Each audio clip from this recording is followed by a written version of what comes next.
Hello friends, বলেন তো এখানে কি হচ্ছে? হ্যাঁ, এটা কি কখনো কেউ দেখছেন? এটা কি হবে বলেন তো? এটা হচ্ছে পরাটা হবে, পরাটা। পরাটা কিভাবে আমার হাজব্যান্ড তৈরি করে, এত সুন্দর করে তৈরি করতে পারে দেখছেন? পেঁচায় পেঁচায় কিভাবে তৈরি করলো।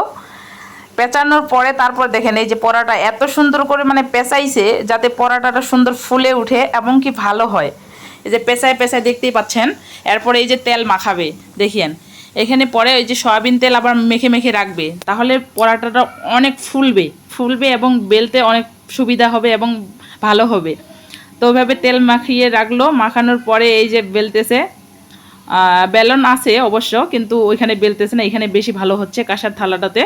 তো এখানে বেললো, এই যে বেলার পরে এই যে দেখছেন পরোটা কত সুন্দর হচ্ছে, পরোটাটা এত সুন্দর হচ্ছে মানে সফট, তোরটা কিন্তু সুন্দর মুচমুচে হয়। আর এদিকে আমি হচ্ছে ডাল বসাইছি, মুগ ডাল। মুগ ডাল দিয়ে খাবো, জাস্ট অসাধারণ লাগবে।